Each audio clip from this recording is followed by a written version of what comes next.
Welcome to the Nutrition Complete online tutorial series. In this session, we're going to have a look at how to complete your first meal planner. To get started, you've got two options. You can simply click on Meal Planner from the top menu or on Set Your Meal Planner from the center menu. When you first get to the meal planner, you'll notice that you have a blank template. The meal planner always defaults to the current date. To select a different day, simply click on any of the other days on the top menu. You can also scroll forwards and backwards through the weeks using the next and previous links. To plan your meals, you've got a couple of options. You can create an instant meal planner, you can copy a meal plan once you've done one, or you can plan your meals manually, and we'll go through all three options today. Now, if you've already completed the first tutorial, you'll know that on the right hand side you have a current intake panel. What this does is it shows you your recommended daily amounts for your calories, protein, carbohydrates, fat, fibre and water based on your goals and your dietary preferences. On the right hand side of that, you'll see you've got a planned daily amount, and every time you add something to your meal planner, it will add up on this column so you can see what you've planned versus what we've recommended. Whenever those amounts are outside of your recommendations, they will be highlighted in red. So it's important to get as close as possible as you can to your recommended daily. If you're slightly over or under, that's fine too. Now you'll see that there's already some information in this panel, and that comes from your daily beverage allocation in your profile. So for me, I've had a couple of coffees and some milk planned into my daily beverage allocation, and that's showing up here. Okay, so let's get started on planning our first meal planner. Let's have a look at the manual option first. To add a recipe or a food item to your meal planner, you've got the choice of clicking these two icons. So let's first add a meal. Clicking Add Meal will display to you all the recipes that match your dietary profile. So you'll see here that it comes up with the recipe name, the calories, the nutritional information. You've also got the option to add it to your favorites, so you can click on Add Favorite here and it will add it to your favorite. Next to that, you've got the Add button to add it to your meal planner, and also the ability to view a recipe. So clicking on View will bring up a quick view of that recipe, so you can see the photo, nutritional information, ingredients and how to make it. So clicking on Add will add that to your meal planner. Let's go to morning tea and add another recipe.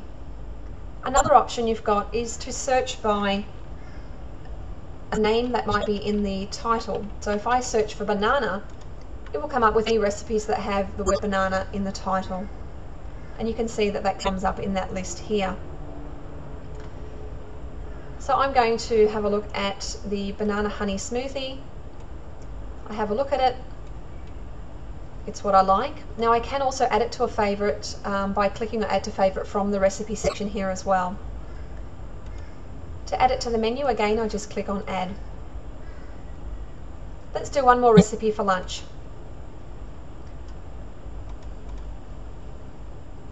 Now you can also look for recipes that are only in your favourites. So if you've already saved a number of recipes into your favourites, you can click Only My Favourites, and it will come up with a list of your favourite recipes.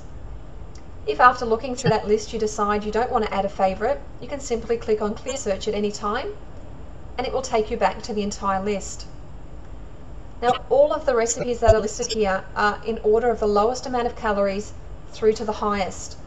So the higher you go in the page numbers here, the higher the caloric requirements of the actual recipes you're looking at. You can also filter your recipes by using the headings up the top here. So if you wanted to reverse the amount of calories, you could click on calories and it would list from highest to lowest rather than lowest to highest. You can do the same with the fat content. So you can list from lowest to highest and highest to lowest. And again, you can do that with the carbs, protein and also the fibre. So let's add something in for our lunch. For afternoon tea, we're going to have a look at how to add individual food items. So clicking on Add Food will bring up a search food box. Once you've used this system for a little while and you've got some food ingredients in your favourites, you can click on My Favourites and it will bring up a list of all the different ingredients that you've got saved to your favourites. Otherwise, if you haven't got anything in your favourites yet, you can simply type in the name of the ingredient that you're looking for, and if you want to narrow that search down, you can also look for a category that it's in. So I'm looking for a banana in fresh fruit. If I also wanted to look at dried fruits, I would simply click the control button and click on dried fruits as well. Once you've done that, you simply click on submit and it comes up with a list of bananas. So I'm going to add a small banana to my list here, and you can see at the bottom the nutritional information is already displayed. The next ingredient I'm going to look for is nuts, and I'm going to click on submit, and that will come up with a list of nuts in all ingredients because I've left it default to select. So down here I can see mixed nuts, raw, crushed, which is what I want. If I wanted to add any of these ingredients to my favourites, I can simply click on the star and it would add it to my favourites list.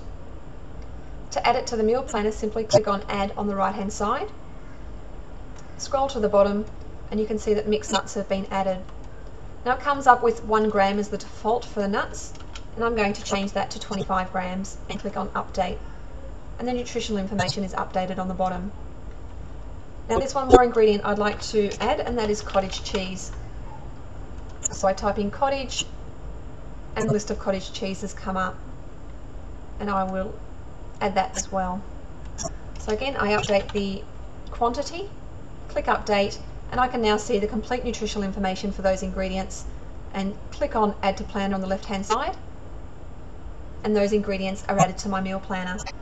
Now if those ingredients are something I had on a regular basis, I could actually go over to my recipe section and add those ingredients as a recipe that I've created for myself, and that's covered in a future tutorial that you can have a look at later on. So that's basically how to enter recipes and food ingredients manually. The other option you've got here is to create an instant meal planner. You can do that for one day or for multiple days. So let's have a look at a multiple day one. So simply click on the calendar, the date that you'd like to select your meals from and to, so we'll do it for 3 days, the 13th to the 15th. Once you've selected your dates, click on submit, and it comes up instant meal planner set, and click on OK. So you can see that the meal planner has prepared 6 recipes for you that fit in with your caloric requirements. Occasionally the system is slightly over or under the protein, carbohydrates or fat that you require, but over the span of a week it does average out for you. Let's have a look at the Friday as well, and you can see that again Friday has been planned, and also Saturday. Now if there's a meal that you don't particularly like or you'd like to exchange, simply click on remove. It will remove it for you. Go back into add food and have a look at, sorry, not onto add food, click back on add meal, or you could add food, and then add whichever the recipe is that you'd like to add, and that will add it there for you. So that's how to create an instant meal planner. If this is a meal planner you've created and you really like it and you'd like to copy it over to other days, click on the copy meal plan, and again you've got the option to copy a day or copy a full week across. Select the date, so we're going to copy the one on the 13th across to the 20th and click submit. It asks you to confirm that you want to copy meals from the 13th to the 20th. Click OK, and you can see that it says meals copied and OK to confirm, and it brings you back to the current date that you're on. So to go to the 20th, click on the next week, and you can see here that those meals have now been copied across.